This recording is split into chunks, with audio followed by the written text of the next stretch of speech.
How good was Charles Barkley actually, man? Now look, bro, I ain't gonna lie.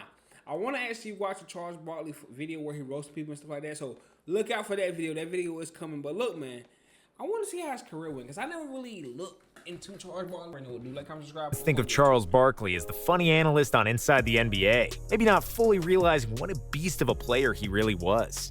Barkley is one of the best power forwards to ever play, and he remains one of the best players that never won an NBA title. Here's the career retrospective of Sir Charles Barkley. How good was he really in his prime, and where does he rank among the all-time greats? Pre-NBA. Charles Barkley was born and raised in Leeds, Alabama, and he spent most of his childhood playing basketball. That's Charles Barkley? And eating. As a junior in high school, he weighed 240 pounds at 5'10", and nobody thought that he would make it as a player. And even though he grew to 6'4" during the summer, his weight also ballooned, and Barkley had cleared the 300-pound mark. Even at that size, Charles was still unbelievably jumpy and mobile, which got him a scholarship from the University of Auburn, then exclusively known for football. In college, Barkley still had a lot of trouble with weight and would often order multiple pizzas almost every night. And by the morning, there would remain nothing but the carton boxes in which they came in. Assistant coach Sonny Smith recalled the general opinion on Barkley during his Auburn days. He's fat, but on the court, he's like a hurricane. He clears out everything in front of him. Barkley's trademark play was grabbing the rebound, dribbling the full length of the court, and then finishing with a thunderous jam at the other end. Charles played center at Auburn and led the Southeastern Conference in rebounding in each of his 3 college seasons, despite being shorter than every other center by at least 4 or 5 inches. Because of his hefty posterior and crazy athleticism, he earned himself the nickname the Round Mound of Rebounds, which stuck for the rest of his career. Charles averaged 14.8 points on 68% shooting, 9.6 rebounds, 1.6 assists, and 1.7 blocks per game in college, and led the Auburn Tigers to their first ever appearance in the NCAA tournament in 1984. This earned him a place in the second All-American team and the 5th pick in the 1984 NBA draft, where the Philadelphia 76ers selected him in the best draft class in history. Moses, and adjusting to the NBA. Best draft class in history. Who was in that draft class? Barkley didn't want to get drafted by the Sixers because he thought he would only be able to make $75,000 because of Philadelphia's salary cap situation. So, he intentionally went on a 2-day eating binge just before the draft so that the Sixers would pass on him, and that he could earn more money somewhere else. What? However, the Sixers selected him despite Barkley weighing over 300 pounds. But when the season started, Charles found out that he couldn't dominate the NBA being 50 pounds overweight. Unlike Michael Jordan, who got drafted in the same draft class by the perpetual lottery team in Chicago Bull. Okay, that's why he says the greatest draft class. Barkley came into a veteran team who had just won the NBA championship in 1983. In Philly, he was schooled by 2 future Hall of Famers, Julius Erving and Moses Malone. It was Malone who became Barkley's primary mentor and the person who had the biggest influence on his NBA career. "You're fat and you're lazy," Moses said to Barkley during his rookie year. If anybody else had said that to him, a fiery 22-year-old Charles would have probably cursed him out and kept eating pizzas. But because Moses Malone was a 3-time NBA MVP and the Finals MVP from the 1983 championship team, Barkley had no other choice but to listen.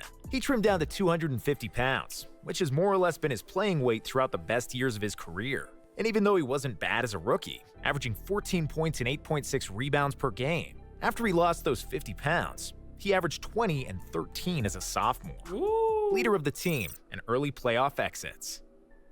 After Barkley's second season in the NBA, the 76ers decided to trade Moses Malone and give the team's reins to Barkley, which was a huge mistake. It's not that Barkley wasn't capable of carrying a team at that point, but the fact was that Moses had a lot of good basketball left in the tank. Big Mo was an all-star in the next 3 years in Washington and Atlanta, averaging 21 points and 12 rebounds. The players that the Sixers got in return didn't pan out, and Barkley might have won a championship in those 3 years with Moses. Instead, he became by far the best player on the team, which was great for the stat sheet, but he lacked the quality support to make it far in the playoffs. After Dr. J's retirement in 1987, the Sixers didn't win a playoff series in 4 years, despite stellar performances from Barkley. Sir Charles averaged 26 points and 12 rebounds from 1986 to 1991. And each season, he was in the NBA top 10 in both scoring and rebounding. He led the league in true shooting percentages 4 years in a row in that span. Along with 4 assists, he was dishing out every night. By the end of the 80s, Chuck was not far behind Magic and Jordan in the contention for the best basketball player alive. However, frustration grew over the Sixers' management's inability to build a good team. Barkley had the biggest mouth in the entire league, and he often criticized the organization's leadership and regularly expressed his dissatisfaction in the media. This was also reflected on the floor, where he often got into verbal and physical duels with rival players, as well as quarrels with fans, both home and away. It didn't matter. It all culminated in January of 1991, when he responded to insults from the stands by spitting at the man who insulted him. But instead, he spat on the little girl sitting in that part of the stands. That incident changed him forever, as he vowed never to lose control like that. What was Charles Barkley on? He tripping. Charles Barkley tripping. Again on the court. For the 1992 season, Barkley was named an All-Star for the 6th year in a row. But after the Sixers failed to make the playoffs, Charles was fed up, and the Sixers finally gave in and traded him to Phoenix. Dream Team, MVP, trip to the finals. Charles was among the 12 players to represent the USA during the 1992 Olympic Games in Barcelona, the first time ever that Americans had sent pro players to the Olympics. Charles was the best player on the Dream Team, leading the team in scoring with 18 points per game on a phenomenal 71% shooting. After he won the gold in Barcelona, Barkley arrived in Phoenix in the best shape of his life. He never looked better, he never sounded more immersed in basketball, and his confidence was through the roof. Because for the first time since he was a rookie, he had a quality collection of teammates to accompany him. The Suns were led by him and fellow All-Stars Dan Marley and Kevin Johnson, and won 62 games in the regular season, the best record in the NBA, with 25 points, 12 rebounds, and 5 assists on average. Barkley deservingly won the Most Valuable Player award for the 92-93 season. Chuck was fantastic throughout the playoffs, especially in the West Finals against the Sonics, where he pushed the Suns to victory with a triple-double in Game 7. In the finals, Barkley and the Suns were awaited by Michael Jordan and the Chicago Bulls, who were aiming for a three-peat. The 93 Finals is among the best final series in NBA history, where Jordan, Pippen, and Barkley played the best basketball of their careers. Chicago stole the first 2 wins in Phoenix. The Suns got the third game after 3 overtimes. In the fourth, Michael Jordan dropped 55 points for a close Bulls win, with Phoenix sending the series back to Arizona for 2 deciding games. In Game 6, the Suns had a 2-point lead with 15 seconds to go. But then John Paxson showed up and hit a 3 for the Bulls' 3rd championship title. Despite not excelling in all 6 matches, that damn John Paxson.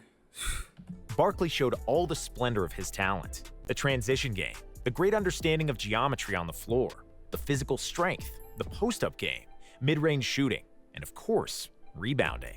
He also showed a tremendous amount of heart and will to win, and although MJ defeated him in a direct clash, Barkley proved that he certainly had the right to put his hands on the MVP trophy that season. Chuck finished the series with averages of 27.3, 13, 5.5 on 48% shooting, which didn't even paint the picture of how good and dominant he was that year. Finals years and playoff disappointments. Barkley was crushed by the defeat against the Bulls. A blank stare at the press conference after the finals said it all. The Suns had 2 more great seasons, but they lost twice in a row against the later champions Houston Rockets, after holding a 2-0 and 3-1 lead. Barkley then got into a beef with Kevin Johnson, and that shattered the Suns team, one of the best who failed to win the title. Barkley healed his wounds with another Olympic gold medal in 1996, where he was again the top scorer of the U.S. Olympic team, shooting a staggering 82% from the field. Chuck then went to Houston to try and win a championship with Clyde Drexler and Hakeem Olajuwon, but the trio were no longer in their prime and could not make it to another NBA Finals. Barkley spent 4 years in Houston, and his production slowly but surely dropped in each of those 4 years. A quadriceps rupture sidelined him for 4 months in his last NBA season, but Charles returned because he wanted to leave the game on his own legs. He scored the last basket of his career after an offensive rebound against the Vancouver Grizzlies, after which he left the floor and finally said goodbye to basketball. Legacy. In 1986, Barkley became the shortest player in league history to win the NBA rebounding title with 14.6 rebounds per game. At 6'5", Barkley was out-rebounding 7-footers on the regular And bear in mind that he played in the golden era of NBA centers. Barkley never averaged less than 10 rebounds per game after his rookie season. That boy is And because he did this at 6'5", many believe that he was the best rebounder that ever played, together with Dennis Rodman. He often told me, "Just shoot. I'll catch every miss and put it back in the basket." It was mostly like that. His desire to catch the rebound was the biggest I've ever seen in my life, said Hersey Hawkins, Charles's teammate for 4 seasons. Chuck was unstoppable in transition, very similar to LeBron James, as nobody would dare to put their body in front of a 250-pound freight train when he sprinted at full speed. When he got the ball deep in the low post, there was almost nothing that defense could do to stop him. Barkley combined his huge butt with astonishing explosiveness and scored almost without fail against players who were much taller than him. If there was a double team, Charles would always find an open teammate, which is proven by the career average of 4 assists per game, a big number for a power forward. If he won a title, he'd be higher on the list of the best NBA players in history. But even without one, he's among the 5 best players at his position and 50 best overall.